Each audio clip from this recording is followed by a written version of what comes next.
the reason bad things happen is because either to make us grow in experience, to develop compassion, or because we're paying off a karmic debt, okay? And as Guruji said, the trick to forgiving somebody is to forgive yourself first. Forgive your role in the story. Forgive your frustration with yourself for not being able to stop behaving badly. Forgive your negativity. Then you can find that forgiving other people is very easy. So, as Guruji said, in truth, we are the ones who cause our own misery. Nobody can really impact us in the way we think they can. So by solving our own feelings, then forgiveness flows naturally. And as he says, love always has to be the first choice. You always have to, if a situation happens and you feel that emotions start roaring in you, that's a sign that it's your karma. That's the sign of a past samskara that's erupting. And you might have noticed that you can go through a day and no matter what happens, you're fine. People cut you off in traffic, you know, all kinds of things can happen and you stay just fine. And yet one tiny little event will happen and you will explode. And that intense emotion is a sign that it's a past life and that it's something that has followed you for lifetimes. And if you can't forget it and you're sort of shaking and sweating, that's the universe trying to bring it out and remove it from you. So instead of trying to ignore it, but trying to, you know, go get drunk, do something to push away the emotion, this is the opportunity to dive into that emotion and let it shake you and make you cry and upset you. And ask yourself, why am I reacting like this? Like, why has this simple event made me so crazy? And if you will sit quietly and keep asking yourself, maybe the answer doesn't come then. Sometimes the expression sleep on it is very smart. Ask yourself as you're falling asleep, why is this upsetting me? What do I need to learn from this event?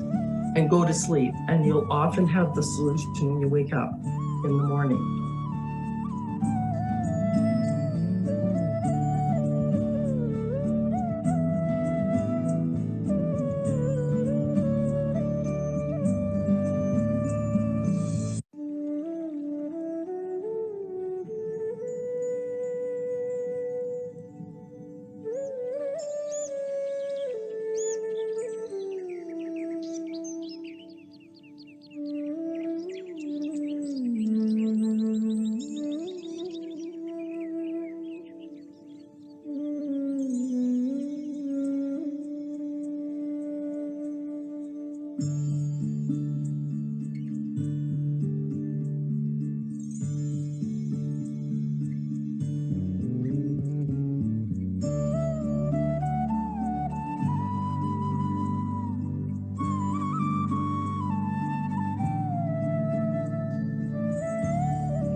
Jai Gurudev, everyone. Welcome to Prem Lounge by Bhakti Marga South Africa. We are very happy to have you all join us this evening in Guru Sangha. Before I welcome everybody officially, we will begin with an opening prayer, which will be led by Swamini VishwaPratibha Ma. Swamini.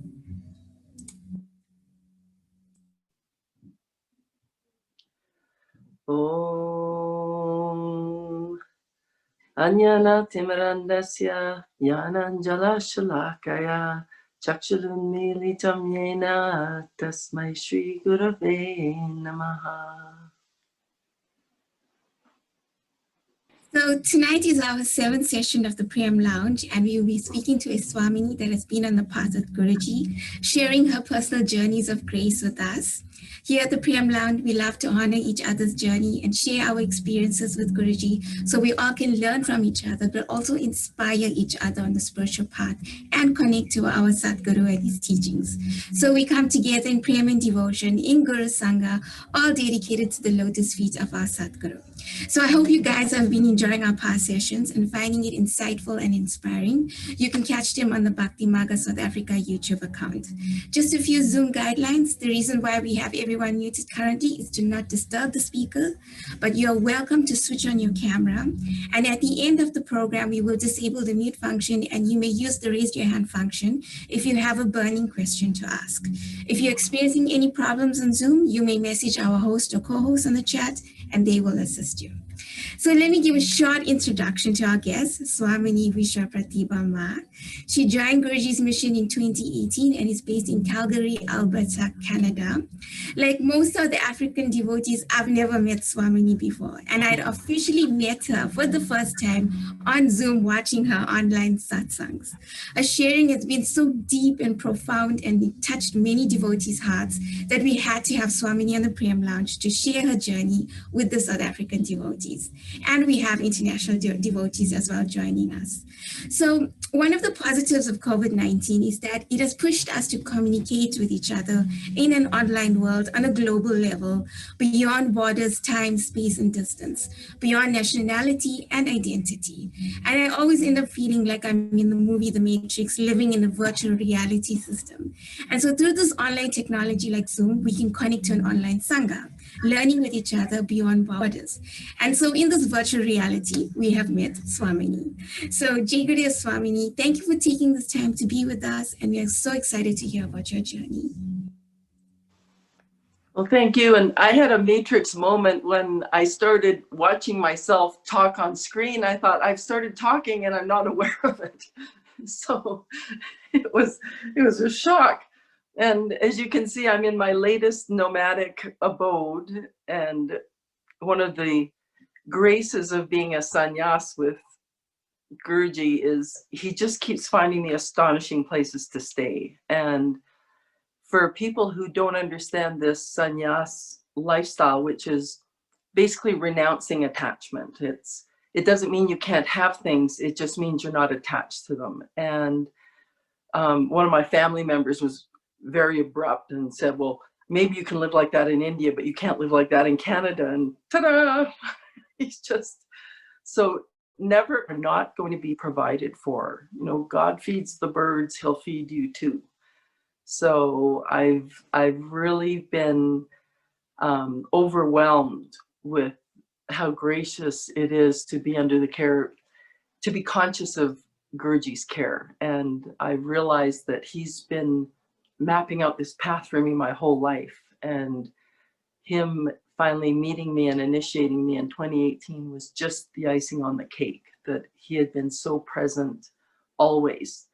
And every once in a while, he'll say something that's either an exact repeat of something someone said to me decades ago or an exact line out of my movie previously. So he drops these little hints about, you know, remember the time we did this? Remember the time I put you through that?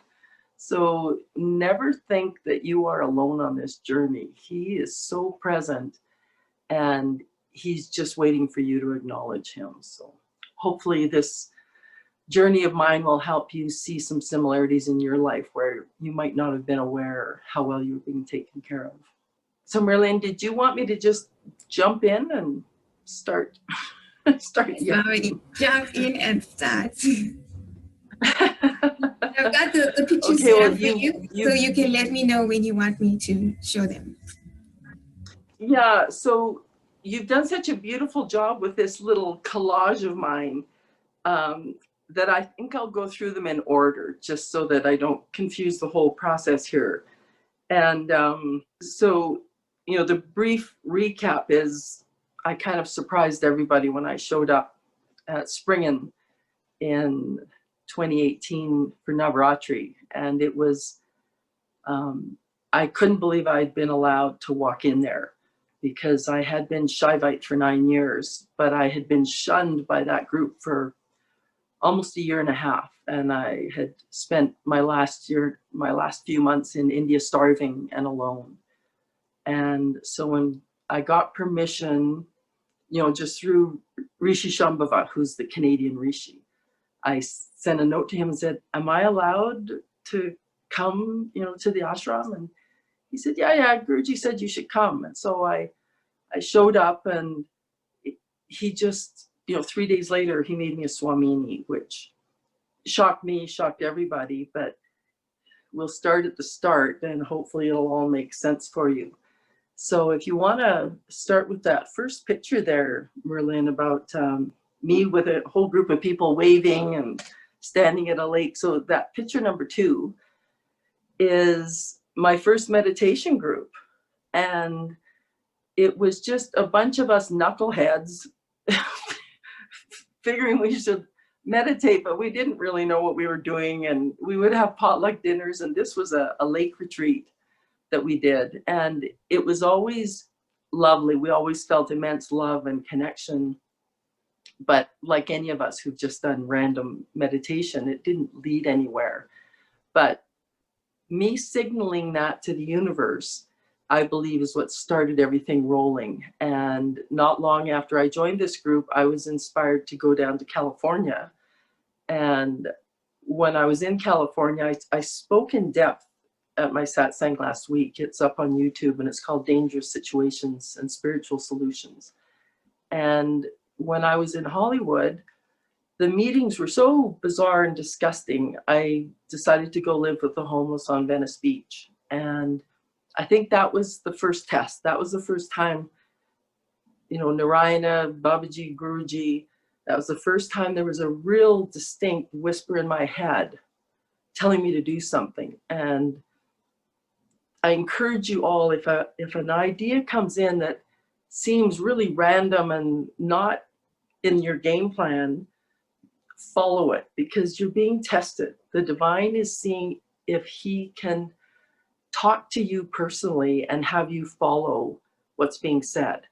So me, being in Hollywood, trying to do the Hollywood thing, and instead going and living with the homeless on Venice Beach changed everything. And it also opened up that communication with the divine. And so in picture number 1 there, that's my husband, John. And he was running a homeless camp that took me in. So the first night on the beach, I stayed with a bunch of ex-cons, which ended up being lovely. They treated me like gold. But they were in Santa Monica Beach. And the next morning, they asked if I would stick around. I said, no, I'm going to Venice. And they said, we're afraid of Venice Beach. These are ex-cons out of the penitentiary. And I said, I'm supposed to go. I just know I'm supposed to go. So I carried on down the beach, and John came up to me and said, I saw you last night on the beach up at the Santa Monica camp. And we started talking. And in my head, it said, this is the one you're looking for. And I was shocked, because I didn't know I was looking for a homeless Black man, right? This was not on my bucket list. But we talked all day, and the whole world disappeared. And what then transpired was we stayed together, we got married. It was astonishing. Everyone who knew me disowned me. They thought I'd lost my mind. So it was preparing me for the spiritual path with a guru, right? Me making this choice. Everyone, I was supposed to marry someone with money, and I was supposed to do the list. And what happened with John was a massive karmic lesson. And I think that's true of anyone that you resonate with immediately as your soulmate, which use that term around Guruji and he'll laugh hysterically. But I had such deep old karma to clear, and John was the one who cleared it. So not only did I follow my intuition and stop listening to the outer world, but he ended up having like a psychotic break when our baby was like barely a year old, and he tried to kill us one night. And the feeling surrounding that event was so otherworldly that I've come to recognize that as old karma being dealt with. When you feel like you've actually slipped into another dimension or consciousness that where you've lost your bearings, that's usually a sign that you have pulled out something very deep and old and you're dealing with it. And my feeling is that I had done this in a past life. I had been the bad guy. I had tried to harm my wife, my child, whatever. And I was being shown what that felt like. And we, you know, by divine grace, we survived the attack, but I became homeless with a baby. So those pictures, like 3, 4, 5, 6, I got work as a topiary artist. So I would make forms out of ivy and moss, and they let me bring our son to work with me. So after John attacked us, I managed to live a very simple life. I obviously was dealing with post-traumatic stress. And again, even though it was an intense situation, decades later, I was helping women in women's shelters who were dealing with abuse. So, you know, this path, when you just give it time to play out, instead of stopping it at, you know, I'm homeless with a baby, that's the end of my life. You keep going, you keep moving through these situations because you don't know what's up. You don't know what the divine is teaching you or what compassion is bringing out in you. But one amazing thing John did before he lost his mind was when I was pregnant, I had such an intense fear of hospitals that I knew I couldn't go into a hospital to give birth. And so because he was so counterculture, he was so outside the box, he said, we'll do whatever you want, but you have to know what you're doing. So it was very empowering. I read all the books I could on birthing, spiritual midwifery. I went into training to just develop the muscles needed to be in a long labor. And we were in this tiny little hut near Venice Beach, or not Venice Beach, we'd moved south. So we were in Encinitas, we were right by Paramahamsa Yogananda's ashram. So things that you just think at the time are lovely end up being profound synchronicity. So I was under the protection of that ashram when I was in labor. And I guess about 12 hours in, all of a sudden, I got pulled out of my body. So John, you know, was putting ice on me, and he had fans going. It was about 100 degrees. So it was like over 40 degrees Celsius in that little hut on the beach. It was summer solstice, was when I was in labor on the longest day of the year. and I got pulled out of my body, and I found myself standing in front of this gold wall full of hieroglyphs. And that voice that had been talking to me all those years got stronger. And I didn't see a form, I didn't see a person, but the voice was very clear. And it said, you are not being harmed, you're just driving this vehicle. And I ended up having this amazing conversation with this voice. And it basically said, you know, you have to step up and be a mom. Because, you know, I asked, why is this labor going on so long? And it said, because you refused to stop being a child, which was true. I had just been frolicking and romping for 36 years. And so I set the intention, I will be the mom. And I said a prayer, you know, please let this baby be born. And that voice roared at me and it said, don't be a beggar, demand it as a child of God. And boom, I was back in the body. Couple more pushes, that baby shot out, and there was no birth trauma. There was nothing wrong with him. You know, it was a miraculous birth. And I did take him to a doctor afterwards to have him checked. And the doctor was in shock that we'd done it alone. But there was no birth trauma. There was absolutely nothing wrong with that baby. So he had just been divinely guided out. And even though his dad lost it, his earth father lost it within a year. When you fast forward to me meeting Guruji 28 years later, my son flew in for that darshan in Canada to meet him. And when I saw the two of them touch hands, I just thought, this is his father. This is why he didn't have an earth father, because this is the one who's going to help him. And I just felt such relief to think that kid finally has a man in his life, finally has, the Satguru in his life. So, our lives do this weird interweaving, they're never a straight line. If you've got a year by year planned out, burn it, because what the divine is going to do with you is completely different than what you think, but it's also more wondrous and more joyful. I remembered in part of my seeking, I read a piece by Joseph Campbell, who did all kinds of research into tribal customs and belief systems. And his statement was, you were born to live a life of mythical proportions.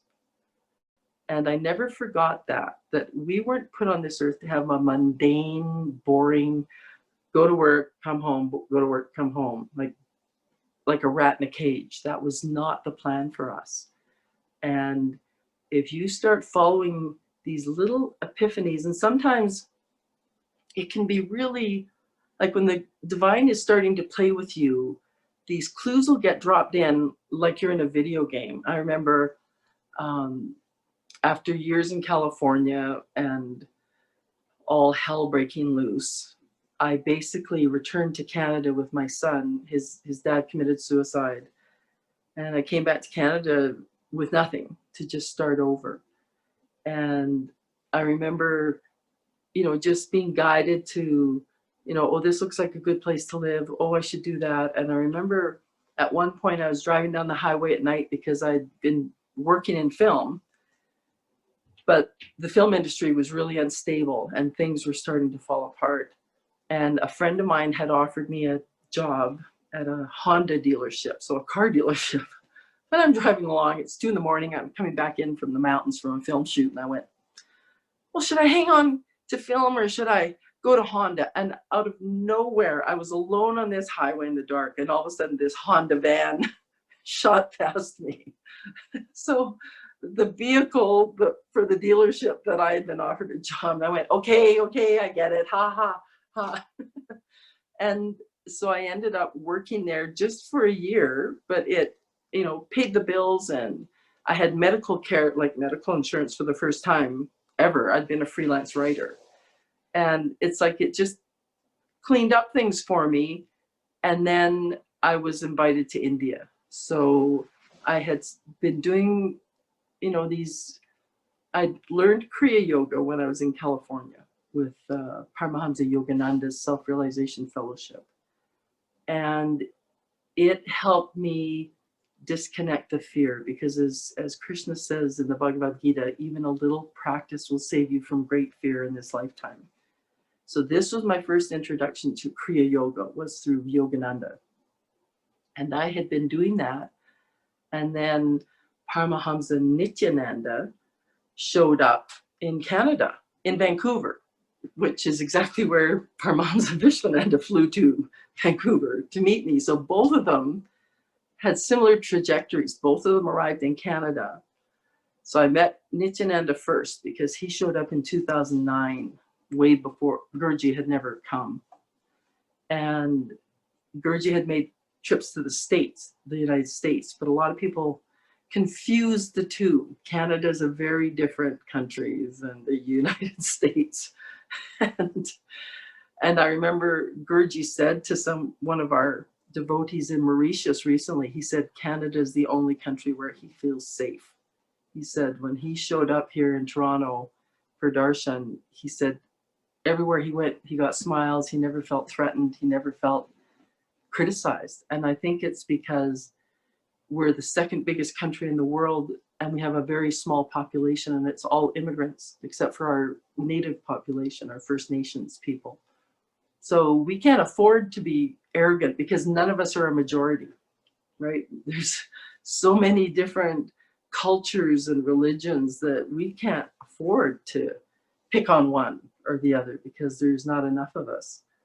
So Paramahamsa Nithyananda flew here in 2009 just for a one-day program, and I attended it, and it hit me that this was the next step, because I'd been mourning the fact that Paramahamsa Yogananda had left the body before I learned his teachings. And I thought, oh, those people must have been so lucky to be around a living Paramahamsa. And especially when I learned about Babaji, about how this immortal existed. And that just exhilarated me. So when I heard Paramahamsa Nithyananda had been named by Babaji, I thought, okay, I need to check this one out.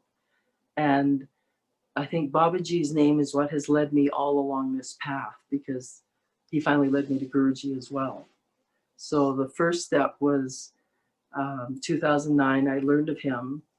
And in 2010, my son finally decided to leave home and travel. He just turned 19. And I got a call from India. And it said, he's heard about you writing. How fast can you get here? And I was like, I can come now. My son just left home. You know, all my earthly obligations had just wrapped up. So I flew to India and spent almost 6 months in Bidadi at the main ashram. And that's when I realized that this was the path, that Hinduism was my path, that taking sannyas vows was my path. And at that point, I'd never heard of Guruji. There was nothing about him in Canada. So there was no literature, no awareness. And so I focused on getting to India and taking the sannyas initiation. So I think we have some pictures. What's the next batch of pictures there, Merlin? It starts at 7. There we go. So I went to India, and so these pictures are after I'd been shunned. So I went to actually, we'll wait on those pictures for a minute. Okay, we'll go back to them in just a second. So when I first went to India, in 2010, I was working on my memoir, Inside the Wall, about living with the homeless and different events that had happened to me. And I'd written it mainly for street kids and abused women, because I wanted them to see that there was a higher reason for the lessons they were getting. And when I got to India, I realized that this was explaining everything that had happened to me, that all of these tests and trials, there was a reason why I had to go through it. So I asked for permission from Swami Nithyananda if I could add him as the last chapter in the book.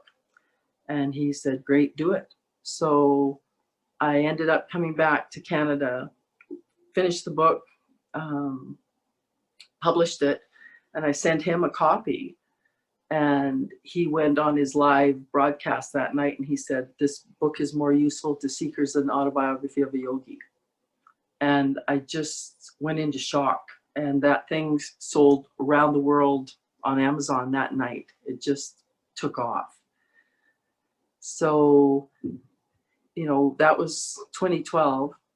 By 2015, I'd finally paid off all my debts, packed up my life, and went back to the ashram to become a sannyas with Swami Nithyananda. And it's interesting because I was with him for 9 years and there's one photo of me with him.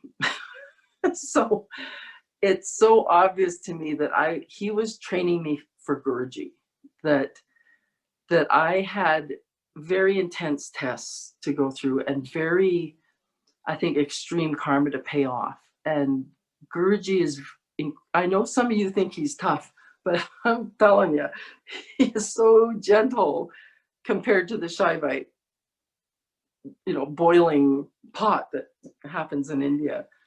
And so I was initiated let's see, 2015, I started training to be a sannyas. And then by the fall, the Nasik Kumbh Mela was coming up. And I had been waiting for this initiation. And one night there was going to be a meeting about who could go to Nasik and be initiated. And I was up at the main temple and I was helping dress Lord Venkateshwar, who is a Shaivite, or not a Shaivite, he's a Vaishnava deity, but he was at the ashram and I was one of the people charged with dressing him. So even though I was in a Shaivite situation, I was doing Vaishnava Seva, which I didn't get at the time. I was clueless about all of it, which deities belonged where. And I remember I finished up and I was walking back down with the pujari down to this meeting. And all of a sudden he looked up and he went, Garuda. And I was like, what's Garuda? And he pointed and there was this huge brown eagle with a white head circling us. And he said, that's Vishnu's vehicle. And I was like, who's Vishnu?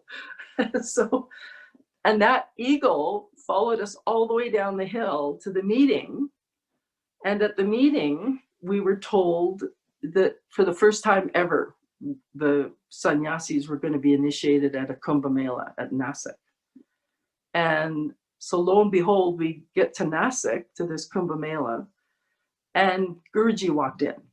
So that was the first time I ever saw him. He was invited to our camp as a guest. And when he walked in, and now I realize he walked in with Swami Revati, Swami Aniruddha, like all these tall, elegant, majestic swamis. And I was just bowled over and I said, who's that? And nobody would tell me. They said, oh, he's in Europe or something. But it felt like I was watching the sun come into the camp. Like the difference in energy was massive. And he walked almost past me in this, there was about 1,000 of us. And he went up on stage and, they did their thing. And some of you might have been there. The rest of the Sangha who were traveling with him were sitting at the back where I was. And I just kept looking at everyone going, I look like them. Because I was sitting with all these tiny little angry Tamil people. They were just always screaming at me and telling me what I was doing wrong. And I was sort of looking over at, the Bhakti Marga gang going, they look so happy. And and the day of the initiation, which was filmed and in front of the audience, there were 10 people all together. And at the last minute I was pulled out. They said, it's not going to happen for you. And I was like, what? So I ended up unraveling. I sat at the back of the tent just crying, and everyone left and they went down to the main Trimbekeshwar temple to have a priest do the first steps. And then they came back to the camp and had the final initiation from Swami Nithyananda. And I just sort of sat at the back of the tent unraveling. I couldn't figure out what was happening. And then I finally thought, you know what? If he doesn't want me, I don't want him. I thought I'll go find another guru. And so I just joined the gang again and cheered on these people who'd just been initiated and, clapped for them. And I think because I wasn't wallowing in that misery, I think that's what Swami Nithyananda was watching for, because at the end of the night, he grabbed a microphone and he said, take her to the river tomorrow. He said, I'll give her sannyas. And everyone was in shock because they thought I was this shunned person who wasn't good enough.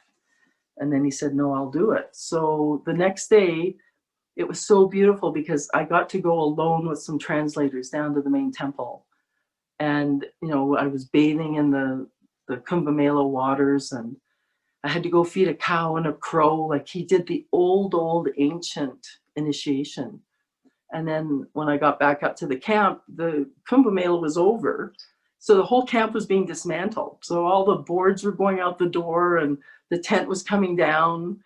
And I was rushed up on stage, and I was basically, Swami Nithyananda gave me a name and a sari and left. Like that was it. And I was told to stay and pack up the camp. So everyone else took off in their air-conditioned vehicles, and I slept on the ground with the street dogs, helping the workers pack up the camp. So all along the way, I realized I was not being given, I was being treated as a real sannyas. I was not being given anything that would get me attached to, you know, I expect this, or how come I'm not traveling in first class, or, you know, the things that everyone else was doing, and all the rest dropped their vows. It was interesting. Everyone else who was initiated that night ran away, and I carried on. And me sleeping on the ground with street dogs ended up sort of being my thing in India, because, and I heard a saying, if you want to destroy someone, give them a life of luxury. And I found that to be so true, that the people I've seen who've been pampered on this path run away very easily. They just collapse and run.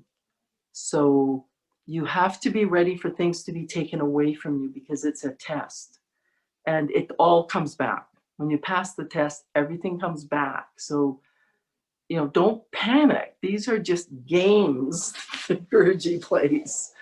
And so after Nasik, I guess it was a rare occurrence cosmically, where instead of it being years between Kumbh Melas, the stars aligned so that this massive Simha Kumbh Mela, interestingly enough, so the lion Kumbh Mela happened within 8 months of Nasik. So we thundered off again to this Kumbh Mela, and this time the camp had 5,000 people, and there was 40 of us looking after them. So it was just a nightmare of chaos. Like, we were, you know, if you weren't on security, you were in the kitchen cutting vegetables, and if you weren't there, you were helping sick people in the tents. Like, it was nonstop running. And we didn't get to participate in any of the events that were going on for the guests. So I was just working and working. And I remember one day I was so fed up, and it was 50 above. So for a Canadian who's used to 40 degrees below zero, 50 degrees Celsius above, I thought I was going to explode. I thought I was going to just burst into flames one day, and that would be the end of me, because I couldn't cool down. My core temperature would not cool down. Now, in Africa, you're probably used to this, but I had too much antifreeze in my system. So I was just boiling all the time. And I remember one day I'd been yelled at again over something, and it was early morning, and I just finished setting up the temple. And then the voice in my head went, you know, you're not a slave. You're not a prisoner. You can leave. And I thought, I can leave. So I marched out the front gate, because the guards weren't on the gate yet. We had 100,000 people a day coming to that camp. And so we had huge police presence trying to control the crowds and the chaos. And it was like 5 a.m, so nobody was there yet. And I marched out the gate, and I joined a bunch of wandering sadhus who were walking down the road to the river. And these tiny little men, you know, they've got their Shiva jettas and their, you know, begging pot and their stick, and that's it. They're sort of walking along, and all of a sudden they've got this giraffe from Canada walking next to them. And you can sort of see them looking at each other like, we picked up a stray. And I just thought, I don't have to take this. I'm going to live like these guys. I'm going to sleep on the side of the road. And because at the Kumbh Mela, it's astonishing. You don't need money. The women show up to do seva, and these amazing village women just start cooking, and they cook for anyone who walks up to them. And all of the big camps that the gurus put up, you can crash at any camp. You can just sleep on the ground. So that's why they can handle 70 million people without a problem, because everybody is there to help everyone who's a pilgrim. So I just thought, that's what I'm going to do. I'm going to live like a sadhu, and I screw this. I don't have to take this. And our camp was so huge. I'm thinking all this, and I'm still walking next to our fence, because ours was the biggest compound at the Kumbh Mela. And I'm marching along and I'm mad and I'm stewing and I don't have to take this. And then I sort of ran out of steam and these old guys kind of scooted off ahead of me. And I finally got to the end of our fence. And this voice goes, "You want to go back and have some breakfast?" And I was like, "Yeah." So I went back. So, you know, my temper tantrum was over. But it was obvious a lot was being pushed, right? There's so many buttons were being pushed. The workload, the intensity of it all was massive. And finally, one day, all of us maintenance people were finally allowed to go to the river and bathe. And so you go to these blessed rivers where the Kumbh Mela is going on, and you dunk 3 times and it removes your karma. So I went down with some of the other women. We held each other's purses and took turns going in the river. And then when we were heading back, my whole body was shutting down. I was just so, because this was happening, I'm 66 now. So this was happening in 2016. So I was 61. So I wasn't a spring chicken when this was going on. And walking back, all of a sudden my feet hurt, everything hurt. And so the group I was with sprinted off and left me. And I just started walking really carefully and paying attention to every footstep, because I thought otherwise I'm not going to make it back, because it was a few miles to go. And I was walking with millions, and, you know, crowds are going like this. And this beautiful young man was walking towards me, and I couldn't figure out why he stuck out from the crowd, but I noticed him. And he was about, 5'2". He wasn't big. He was very slender, long black hair, and he was just in t-shirt and jeans. But I noticed him because he just looked more radiant than the crowd. And all of a sudden he got next to me, and it was like I'd been struck by lightning, and all of my cells started vibrating. And in my mind, I just heard this whisper, "Babaji." And I went, no.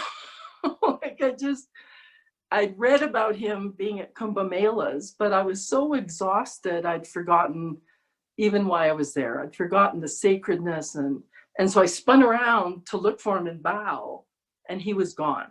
You know, the crowd, or he just disappeared. And so then immediately my negative mind kicked in and went, "You ass, you didn't see Babaji." Who do you think you are? You're nothing. You're just this unwashed slave. But the vibration wouldn't stop. Like my cells were just electrified. And I thought, no, something has happened here. And I got back to the camp, and we were getting ready for the night chaos when 100,000 people would come in for darshan. And I was one of the security ones trying to keep the crowd from rioting, which they did regularly. And I saw Swami Nithyananda look at me from on stage, and I know he saw it. I know he saw that change of energy field. And I got a message from Babaji just a month or 2 ago. And he said, when I said my name to you at the Kumbh Mela, that was the signal that you were being moved to Paramahamsa Vishwananda. So even though I was ignorant about all of it, Nithyananda immediately saw that, obviously he was part of this plan too. And that was the signal that it was time to keep me moving and to intensify the training. So as soon as that Kumbh Mela was over, I was shunned. I was sent out. So we can put those pictures up, Marilyn. And I kept being sent to these remote places alone. So on picture number 9, when they first sent me out, they sent me with a couple other women. So they showed me basically how to live away from the ashram, how to put a budget together. And then I would send the budget to the main ashram, and they'd approve it and send us money. And so basically we got about $20 a person. So that would be maybe 15 euros a person to live for a month. And believe it or not, in India, you can. So first I was, like in picture number 9 there, I was shown how to do a budget, how to, get food from or groceries from the vendor. And it was just a hut. So we didn't have refrigeration. We had to buy fresh food every day to cook. But I loved it. I loved the freedom of it. And I also had read that this was actually how most sannyasis were on the path in the past, that they would just live far away from the guru and try to carry on and live the practice, live the lessons. And so there I'm smiling in picture number 9. And then in picture number 8, I'm not smiling so much because I kept getting bounced around to more and more remote locations. And so number 8 was taken on this abandoned property in Tamil Naidu, which is where Babaji was born. And it's also considered to be the oldest land on the planet. And it's the only land mass that has never gone underwater in the world. So even here in the Rocky Mountains, when you go mountain climbing, you will find fossils of marine animals. But Tamil Naidu has never gone underwater. And so you can feel the energy there. It's so ancient and so sacred. And as I got into more and more remote locations, I could just feel old memories dropping in and old truths. And so then number 7, they sent me where there were some other people. So they actually took a picture of me working out in the cow paddy with the sacred cows. And there's these interesting orbs. I started having these green orbs follow me a lot when I was alone. And finally, one day I guess when would it have been? 2017. The last of the people that I'd been living with were sent back to the ashram. And all of a sudden I was in this one hut alone, which I used to house sit for people here in Canada and look after their pets. So I just used that template and I invited in the street dogs to stay with me.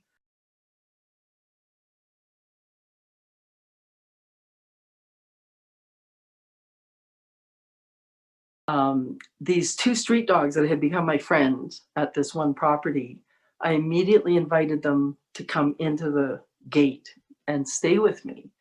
And they ended up being protection because a lot of men were interested in a woman staying alone. And these dogs put the fear of God in them. Like those girls would attack at the drop of a hat.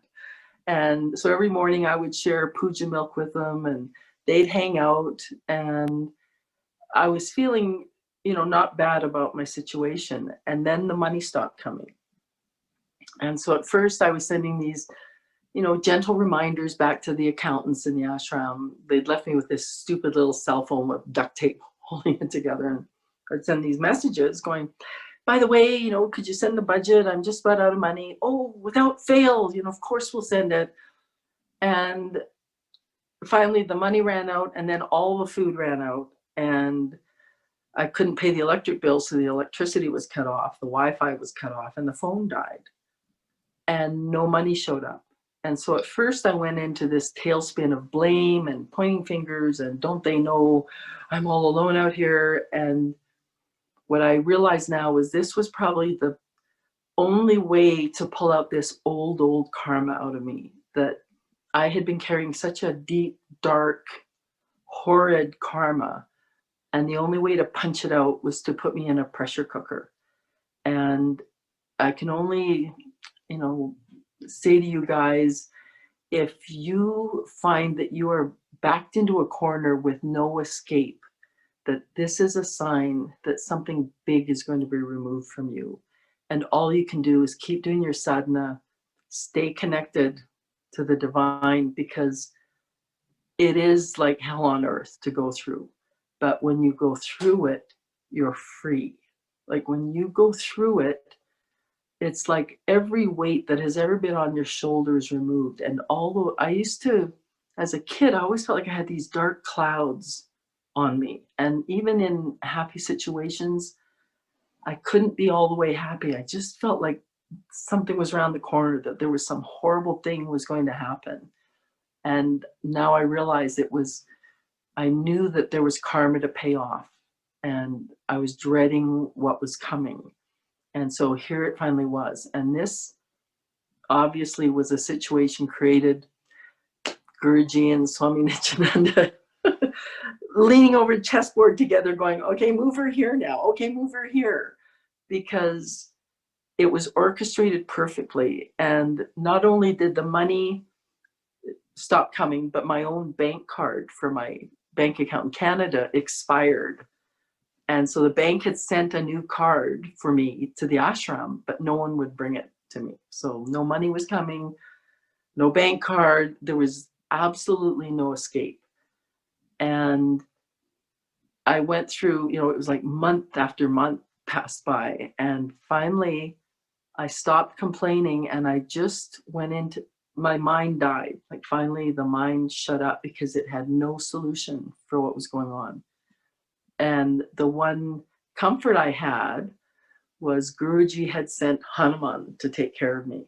So this hut that I stayed in was just a couple of feet away from an old ancient Hanuman temple.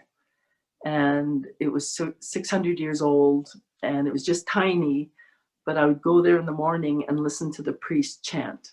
And if anyone had offered anything, he would share it with me. So some mornings I'd get a banana, and on Saturdays for Purnima, for full moon, they would always make a big batch of sweet rice for the community. And the community was a slum. It was all lean-tos, very, very poor people. And so as time went on, they started to worry more and more about me, because I was down to a skeleton, and the little bit of hair I had left went gray.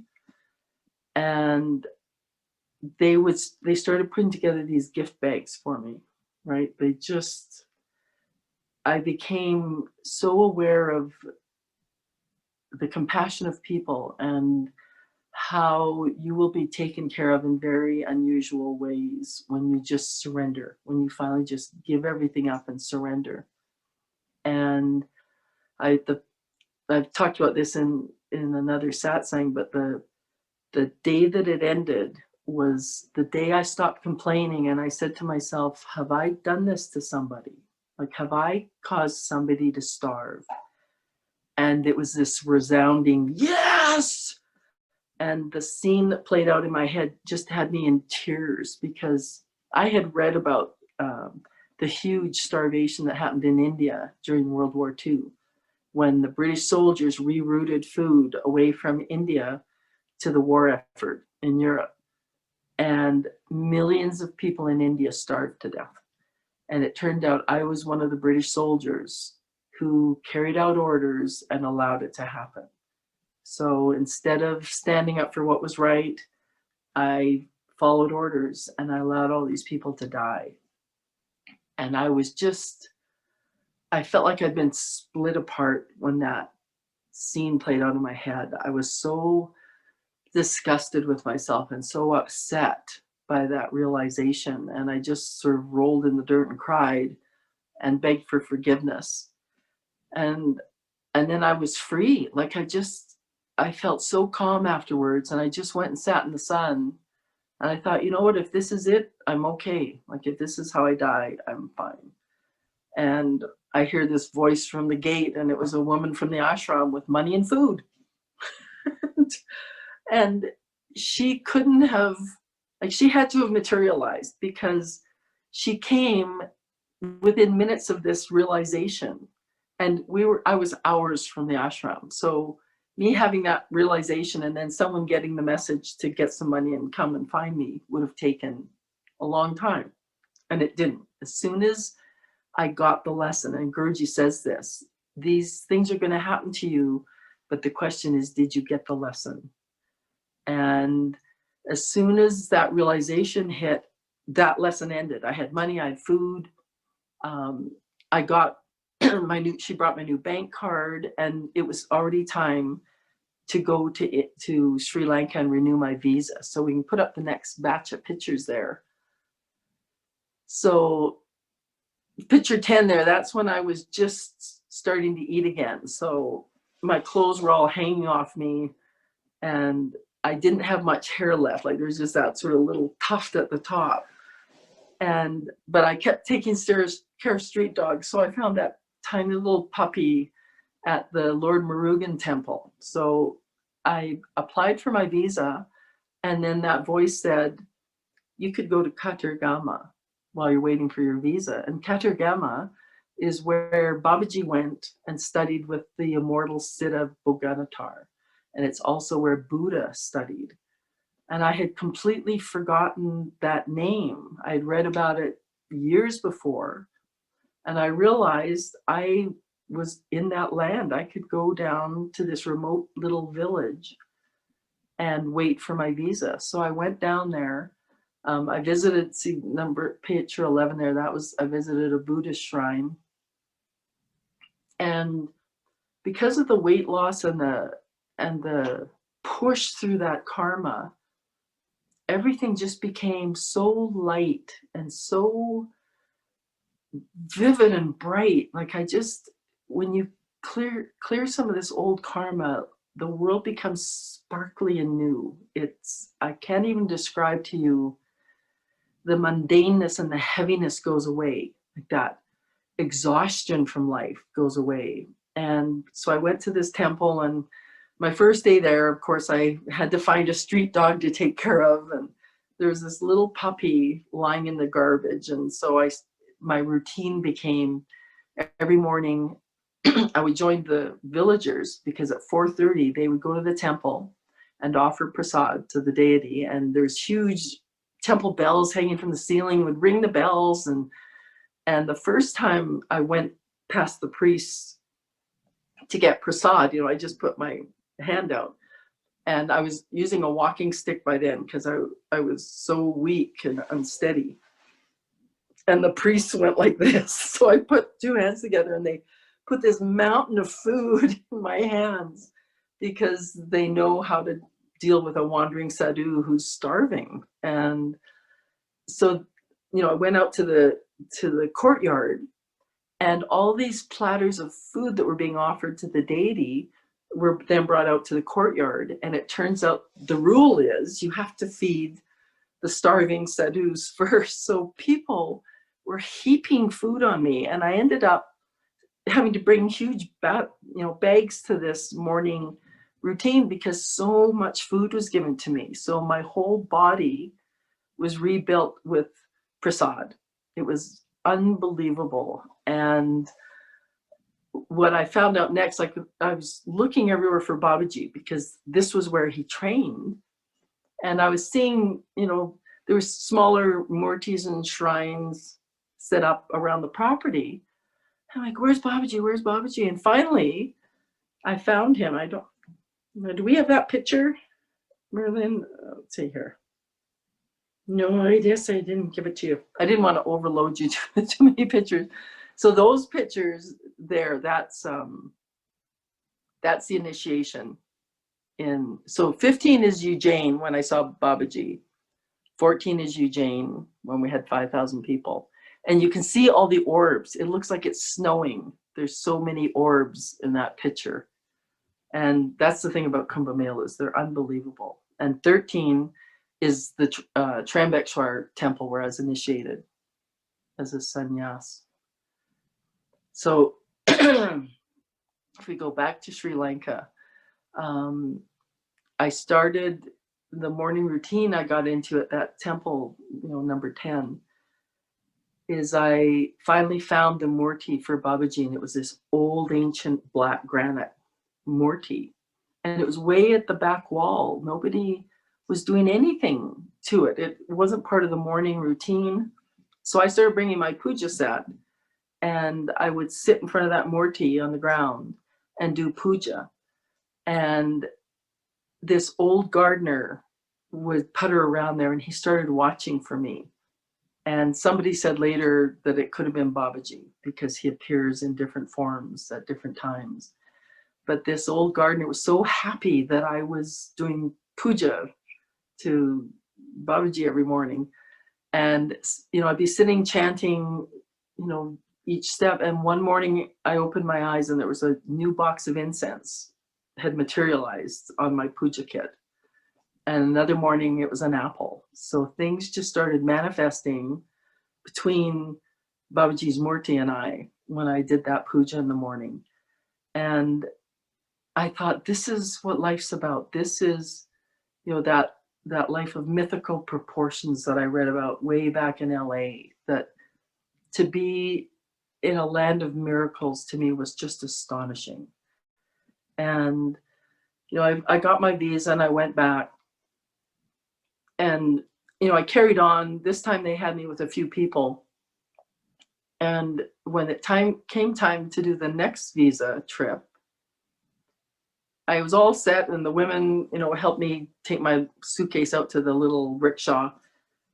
And I went to find my wallet and it was gone. So I had looked at my wallet, I put it in my backpack. And then when I went to get it out to pay the rickshaw driver, it was gone. So that's another thing to watch for, is sometimes these things happen and the game is on. It means the game has stepped up a notch. And so the women at the compound where I was lost their minds, and they tore the little hut apart and were looking all over the grounds. And I just got very calm. I said, something's up. Something's happening. And that was the start of me being shifted to Guruji, because the wallet vanishing meant I had to go, like, in secret all the way across India to the Canadian embassy to try and get a new passport, because the wallet had everything, all my ID, all my cash, everything was gone. So I was nobody traveling across India. And, you know, I basically get to the Canadian embassy and the only thing that shows who I am is Facebook. It's like, see, that's me. and, you know, it took a while, but I was really living away from everyone by then. I completely lost touch with the ashram. I'd lost touch with, nobody was looking for me. Nobody wanted to help. And I finally got all my ID and everything. And then India kicked me out. They said, you're going back to Canada. So I flew back to Canada, found out my mom needed help, moved in with her. But and no one from India would contact me. No one would answer anything. And I thought, I'm keeping these vows because this meant so much to me, to become this sannyas and to go through all of that. So I just kept trying, you know, I did my puja every morning. I just tried to keep my vows. And then out of nowhere, one of the American devotees, he sent me a note and he goes, well, I heard your guru doesn't want you anymore, but mine's coming to Canada. You should come. And I thought, well, okay. So I flew to Vancouver. And so let's see, we got these pictures here. Yeah, so that's that next set of pictures, 16. So number 16, there's Guruji walking into the Vancouver airport and being introduced to me. And I can't even tell you how it felt. I just felt my heart just explode. And he said, how is Swamiji? I said, I don't know. I haven't seen him for over a year. I said, he's had me roaming around South India. And he just kind of nodded and wandered away. And then he goes, isn't anybody here from Canada? Because all of that group, so sitting at the table there, everyone was from America. Everyone had driven across the border to see Guruji. And he said, isn't anyone here from Canada? And I said, I am. And he went, where?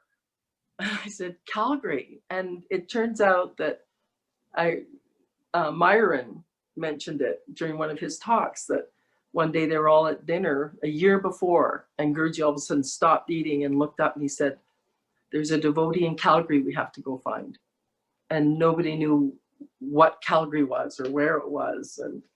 And then Rishi Shambhava said the same thing. He said, he's been looking for you for a year. So I realized that all of those things that happened were him moving me. You know, I had to get kicked out of India. I had to get to a place where he could fetch me. And so he showed up in Vancouver, and he just kept talking to me. We just kept having these amazing talks and conversations. And then, like, you can't really tell number 17 there, but we're in a movie theater, and one of the last things he did was he said, let's go to the movies. And that has always been my thing, was movies. And then I renounced it when I went to India. So when I walked into the lobby there, we were at the IMAX to watch Jurassic Park 3D. And when I walked into the lobby, he said, how many gurus have taken you to the movies? And I said, none, but I know how to do this. And I said, let's make some films. And I mean, my whole head exploded. And I said to him, I feel like I'm supposed to be with you. And I had a strong sensation that I had to say something to him. I don't know the etiquette between gurus, but I think he couldn't just snatch me. I think it had to be free will that I had to say to him, I think I'm supposed to be with you, because we went into a temple. Yeah, so the next set of pictures there, 21 to 24. One of the things we did was we visited temples, and we went and saw the Kuan Yin temple in Burnaby. And, you know, of course, picture 23 there, those sweet monks were just beside themselves when Guruji walked in. You could just, they lit up like light bulbs. And we were given a tour of the whole temple, which was beautiful. But we went upstairs to the meditation room, and there was a whole bunch of Buddhist monks on one side chanting Om Nyo Renge Kyo, and they were in front of microphones, and they chant 24 hours a day. So that room was just vibrating. And we went and sat down to meditate for a minute, and Guruji was sort of just over my shoulder, and he sent something at me, but it was just like with Babaji, this energy hit. And I sort of tried to hang on and stay in the room and stay conscious, and then I left. I just fell into samadhi. And then I don't know where I went, but I heard this sweet little Buddhist monk going, okay, we have to keep moving. And so everyone jumped up and left, and I just sat there going, just let me stay here. Like, it was just such peace. And to find that energy again after all this time, I just thought, I don't want to lose this. I just want to stay here, and, you know, the rest can go run around. But I sort of got herded out, and we were on the upper balcony, and we had to go downstairs, and it was time to get in cars and go to the next place. And I was having trouble staying in my body. So I was just hanging onto the handrail way at the back of the group, staring off into space, you know, drool trickling down. I was just done. And all of a sudden Guruji came back through the crowd and walked up to me, and he went, I'll see you later, okay? And I just kind of, but him speaking to me dumped me back in my body. Like, all of a sudden I was functioning again, and we carried on. And so when he left, I guess he said to the group that he was traveling with, the Americans, and he said, well, let's just see if the Bhav awakes. You know, and I guess he also said to them, so what'd you think of her? And they were like, well, she seems nice. And he went, I don't know, those Shivites are pretty mean.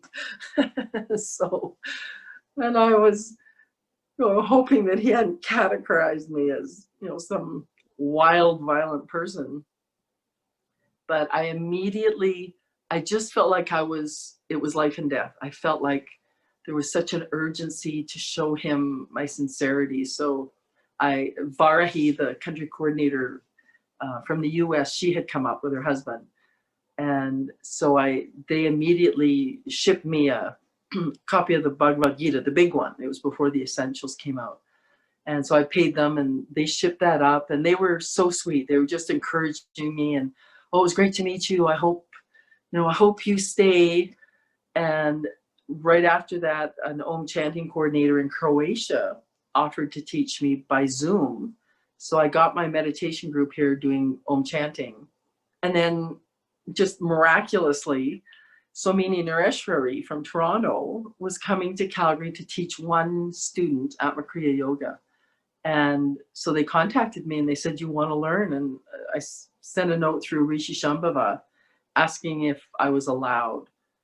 And he said, yeah, Guruji said you should learn it. So within those 3 months after meeting him, it was like this heavy input of energy and information. And if you feel that with him, you have to move on it. You have to move so fast because he's watching to see if you procrastinate, you know, if you take your time, if you think you've got all the time in the world. Because when I finally showed up there at the ashram, so that's, yeah, so the 25, the pictures that started at 25. When I showed up at the ashram for Navaratri, he pulled up, there's picture 25 there, he pulled up in his little go-kart and he was like a little kid. He just went, how are you? How you been? And you know, we chatted for a bit and then I was so overwhelmed and I just said, thank you for letting me come to your home. And he said, it's our home. And I just thought, oh God, I thought you better not be messing with me. Because I didn't think if I could take one more blow. I didn't think I could handle anyone making fun like that. You know, when he said it's our home, I just prayed that it was. And, you know, 2 days later, he initiated me as a Swamini. And he was so cute because, you know, when I was in front of him, he had to do all the initiations, devotee, brahmachari, rishi, and Swamini all in one sitting. And so he just chanted into my ear for minutes. It just kept going on and my whole body started vibrating. And he said, so how does this compare to your last initiation? He knows all these, he knows everything, right? And I said, this is unbelievable. I said, the last one, they were taking the place apart. No pictures were taken. I said, nobody even knew it happened. And he just kind of sat there going, yeah, mine's better. I get the feeling that there's this competition going on. And I was shocked. Like when picture 28 there, Guruji motioned for them to hand me a microphone. And I was crying and I said, no, I'm okay. And he went, you're okay? I went, okay, give me the microphone. And I could barely speak because I was in front of that tent and everyone was just smiling at me, you know, compared to the violent, angry people I'd been with in India. I was overwhelmed with the kindness and the care and you know, I just said a couple of words that, you know, I just met him and I said, thank you all for your love. And this roar erupted from the crowd and a bunch of people came up to me later with videos they'd made of me talking. And it was so cute because some of the women said, we just burst into tears when you started talking. And I think that was the overwhelming feeling. It was sort of like, you know, oh good, she came home. Oh good, we thought we'd lost that one and she came home.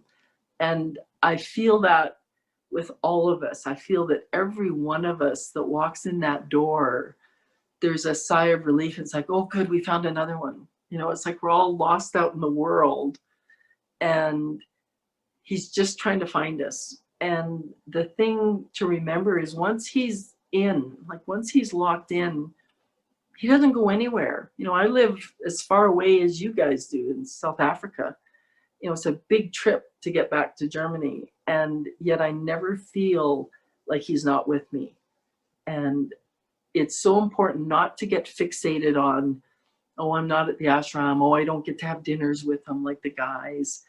You know, you can destroy yourself with that kind of thinking because I feel him so strongly. And every time I've helped somebody here, somebody else has brought me flowers or made me an amazing vegan meal. Like, and I know it's him. I know it's him going, thanks for doing that. Here's a treat, right? So all of the gifts that get poured on me, I'm so aware that they're from him. And I feel them when I do Atma Kriya Yoga. And it was interesting because with Swami Nithyananda, he's tantric, so he's very much about techniques. You know, do this and this will happen. And so I learned 111 kriyas with him. And you know, he's guided by Babaji as well. But his kriyas were, you know, do this for high blood pressure, do this for migraines. They're very specific kriyas. But after learning Yoganandaji's kriya and then 111 from Nithyananda, it's so clear to me that this one is the most profound because of the love, right? This Atma Kriya Yoga is the only one I've done out of 112 that awakens bhav and love and a connection to the divine. And I taught it to a friend here. She's a lawyer. She's a corporate lawyer in the oil patch, right? So it's all logic. And I think she just learns these things as a lark. You know, so I was shocked when she said she wanted to learn Atma Kriya Yoga.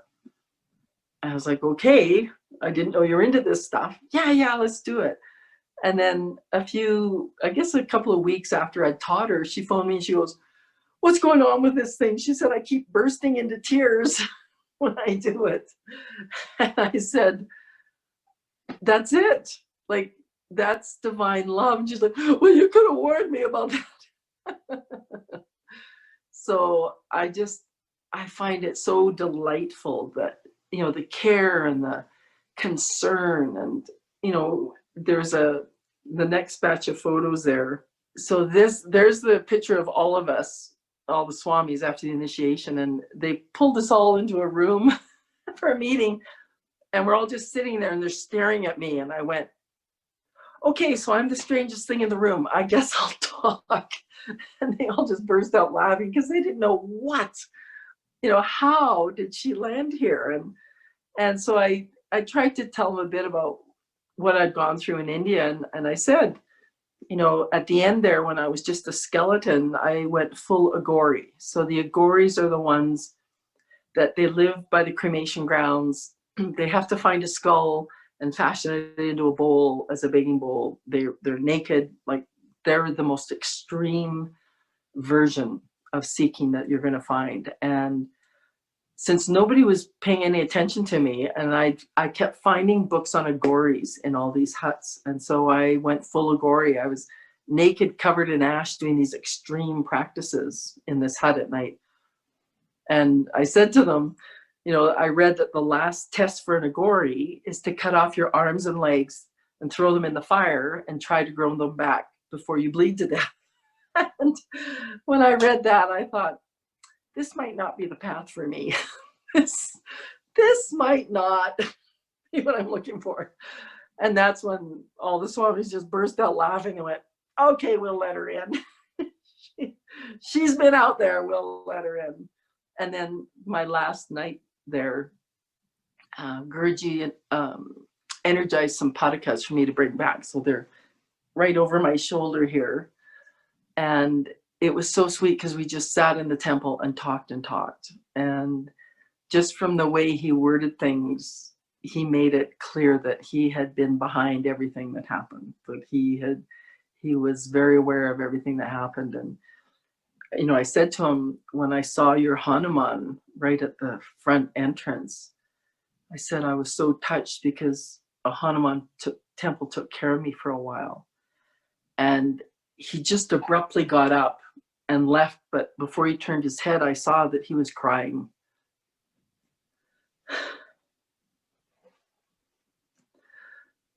So he was so aware of what I went through, and he knew he couldn't stop it, right? So it was so sweet to see that reaction from him that, yeah, I knew it had to happen, but I wish it didn't. And then he came up to me later in the night when Arti happened, and he joked around with me a bit and tried to sort of explain his abrupt exit. But it was so neat to see that side of him, and I think he's like that with all of us, that he knows that when he has to put us through hard times, he's sorry he has to. But if that's the only way we're going to wake up, it has to happen, right? We have to go through it. And so I think the biggest miracle that happened once I was under his care was this initiation happened in October of 2018. And I couldn't get back to the ashram till the following summer, so I came back to Canada and I just tried to, and he said to me when he was initiating me, he whispered to me, he said, "I'm doing this backwards." He said, "I'm initiating you. Now you have to learn everything." Because, the other swamis trained for 12 years with him before they were initiated. So I promised him that I would.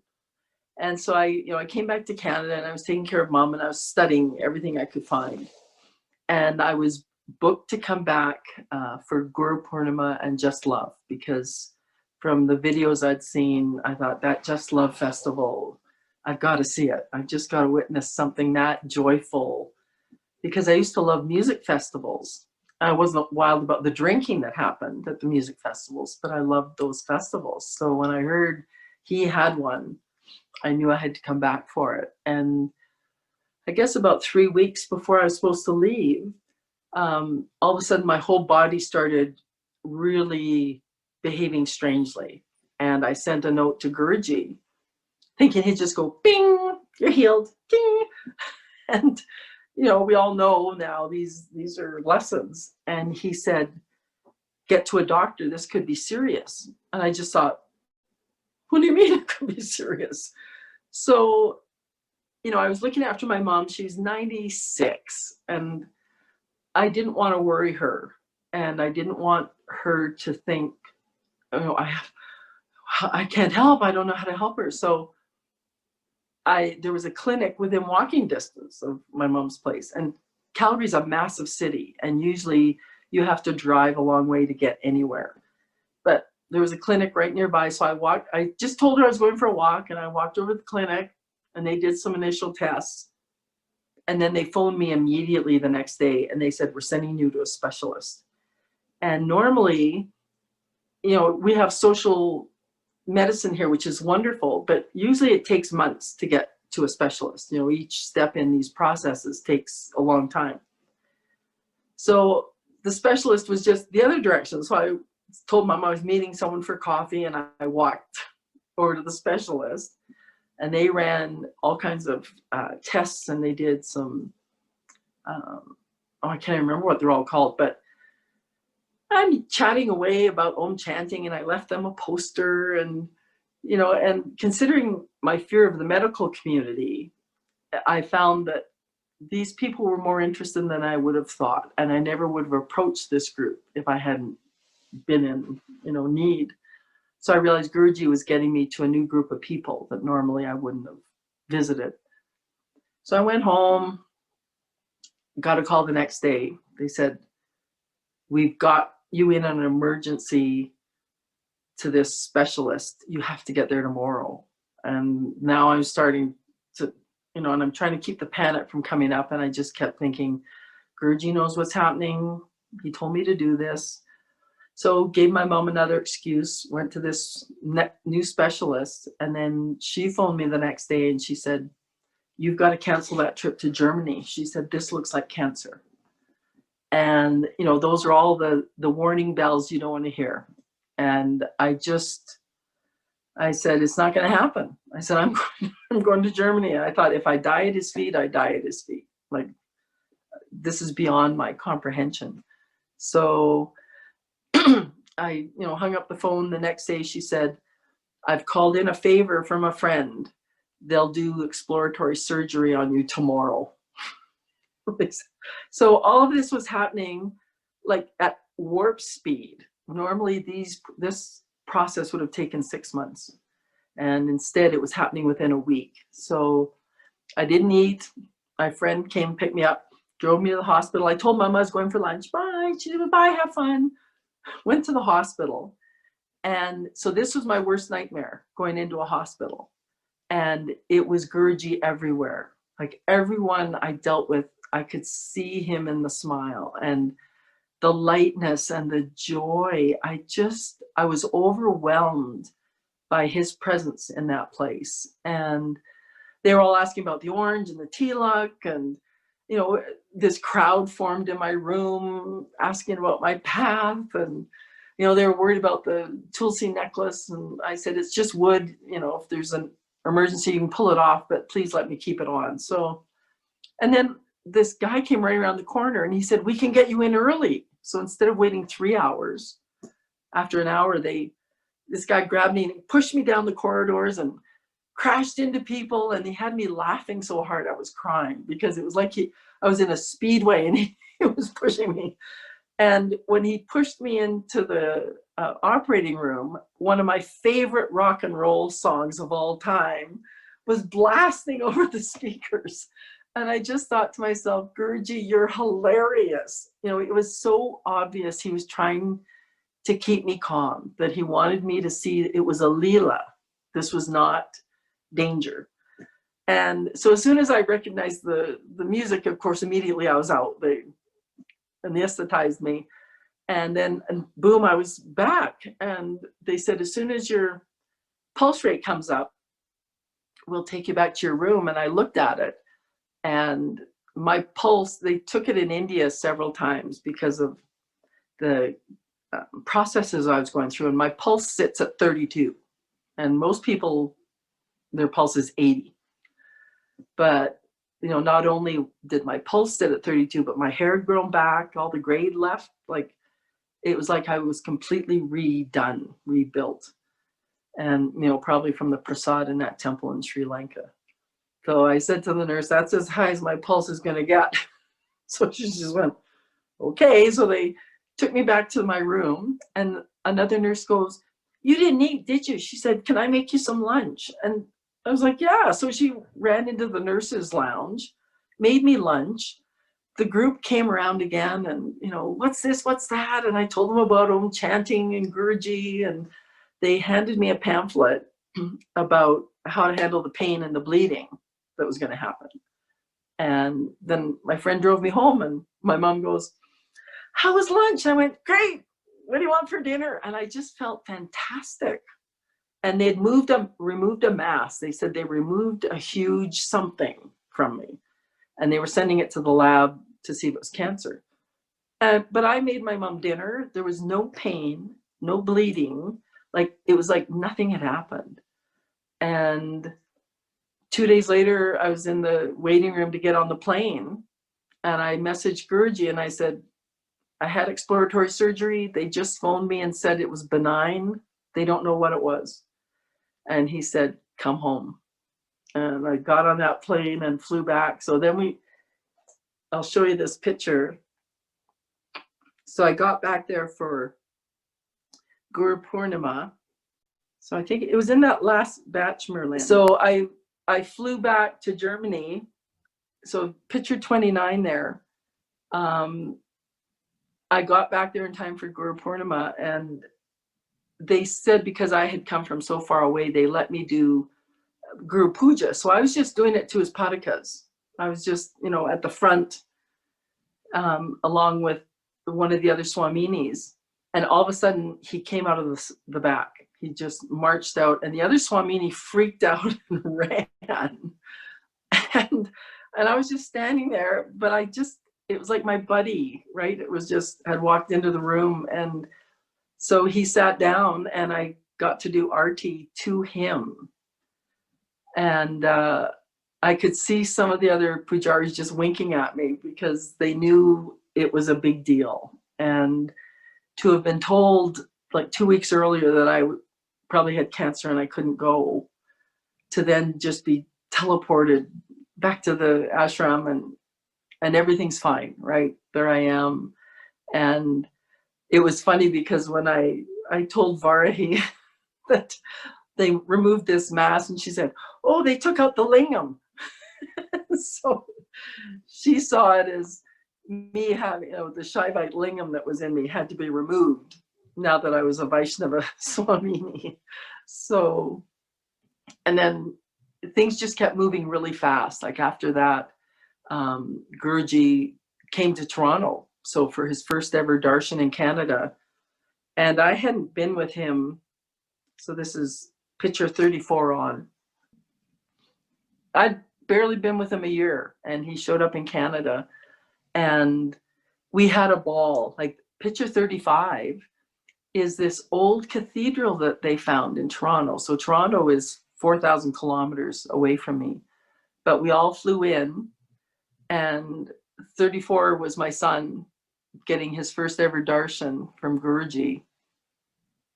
And you could just tell when Guruji started singing, you know, Sri Radhe in that cathedral, the acoustics were perfect. And, you know, I'd invited a lot of friends from back in California and New York from my past, and he filled up that place because there's only a handful of devotees here in Canada. Well, not even devotees, there's a handful of followers here. And the place was packed. So obviously he did that. He knew what souls he wanted to light up. And so my son got to meet him and spend a few days with him. And then picture 37 there, after darshan, we all went to Niagara Falls, which is considered one of the wonders of the world. It's this huge waterfall that's between Canada and the US. So those are the Canadians standing there with them. There's Rishi Shambhava, the tall one. And Madhavadas, who's standing next to me, was the country coordinator. And he just got his PhD in not quantum physics. It's huge. Like he studies physics of the universe kind of thing. And he finally got his PhD. So he applied everywhere in Canada. Nobody wanted him. And then he thought, well, I guess I'll just start at the top. So he applied to the most prestigious, important physics lab in the world. And he was accepted. And it's in Germany, just a few hours from the ashram. So Guruji's moving him around. And then if you go to the next batch, 38, that's when more pictures of Guruji and the waterfall. So the big thing to do in Niagara Falls is you all get in a boat and they give you these goofy capes to wear, and you go straight to the waterfall and you get close enough to actually get soaked. And it was like being a deity having Abhishekam done on you by Guruji. Like the energy in that waterfall was as big or bigger than what I experienced at the Kumbh Mela. So getting a water bath next to the Satguru was just profound. We were all sort of babbling messes afterwards. And there's, 42, he had Gurudari there with us. And 41 is the Americans and the Canadians. So everybody who had been involved in putting this weekend on. And it was just magical. It was just, everyone laughed and giggled and felt like a family. And at first, when he mentioned he was coming up to do darshan, I thought it was too soon because there's so few of us and I barely understood Bhakti Marga. But now I realize how important it was because he knew this pandemic was coming. He obviously knew that this would be his last chance to get here. And I think it could be years before he can travel to the North American continent again. Our border's been closed to the US ever since the pandemic started. No one can travel between our two countries. So his timing, as always, was immaculate. So those are all the photos that I have. And that, sort of in a nutshell, is this wild ride. So I'm looking forward to having more memories of Guruji because, all the rest of it, he was definitely behind the scenes in what was going on with me, but he's behind the scenes with all of us, right? And if you hear a whisper in your ear, don't ignore it. Like, he could tell you to go paint rocks and just do it because you don't know what that will lead to, or you don't know how that's going to build the relationship because, he'll drop in and just say goofy things to me. They'll, some weird event will happen and I just hear him go, well, that was fun. So, the more you acknowledge that he's talking to you, the more he talks to you. And, I know when I was at the ashram this summer, my mom passed away graciously. Gurji was with her. And so I got to spend the summer at the ashram. And I could tell a lot of the women were feeling bad that they didn't get to be as close to him as the Prabhus do, you know, the brahmacharis and everyone. They hear about them all going up to the bungalow for dinner, and it just drives the women mad that they don't get that. But I feel so strongly that because of women and our intuition, that he's pushing us to develop that relationship inside, that we have more ability to access that than maybe some of the men do. And I think that's why he keeps women at arm's length. You know, even when I'm at the ashram, like, it was lovely when he let me do RT for Guru Purnima and everything, but basically he keeps me at arm's length too, like the rest of the women. You know, I didn't get to eat meals with him or anything, but I always felt him very strongly. And so I think that's what he wants us all to realize, is that our love relationship with him is incredibly intimate and it's inside, right? So don't, you know, and just because of circumstances, I can't be around him physically. I'm, you know, in Canada. So other than these odd little journeys to the ashram, it just, you know, all that I experienced with him at the ashram is sometimes he'd come sit close to me when we were meditating, and I just burst into tears. And that was, to me, the gift. That was the greatest gift I could ask for, you know. And then he'd never even look at me, he'd just stand up and walk away. Once he had me sobbing uncontrollably, he'd just get up and leave. Ah, check. She's a mess, check. But what I constantly felt at the ashram is I felt him directing me to people who needed help. You know, it was like in the morning, a face would float into my inner space, and I would go find that person and we'd go for a walk and have a talk. So, you know, that's how he communicates with me, and that's the ability we all have, you know, the dreams. And I don't dream about him a lot. And when I do, it's not nonsensical, but it's just casual, right? I'm with a whole bunch of people in a big house and we're helping him pack to go somewhere. Or, you know, it's just like Sangha dreams. It's just like souls being around him in another dimension. But they're lovely. They keep me from feeling isolated. I just don't feel alone here in the Wild West, even though the other day, one of the guys at the ashram said, "So how is it out there in the frontier?" Yeehaw!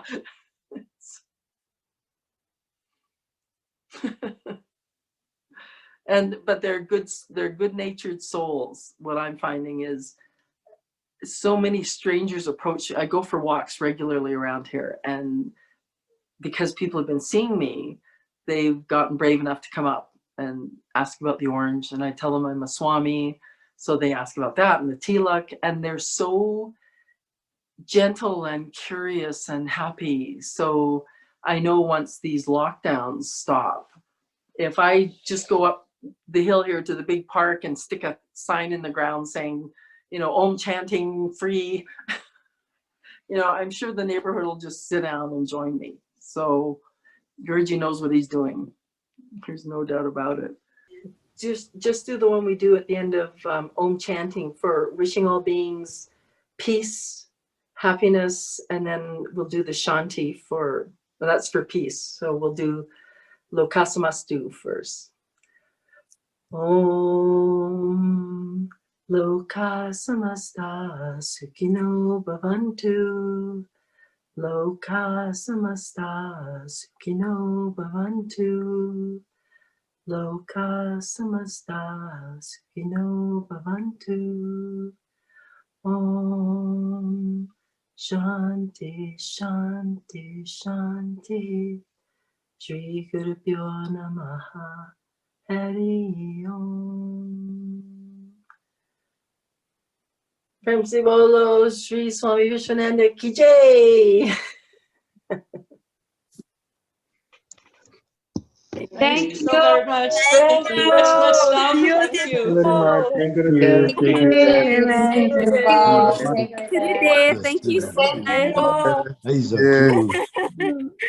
I'll come see you all in Africa one day. I can't wait.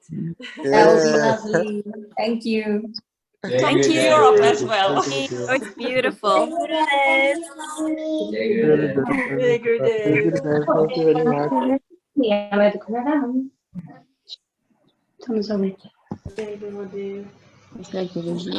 Thank you, Swamini. That was beautiful. Lots of love.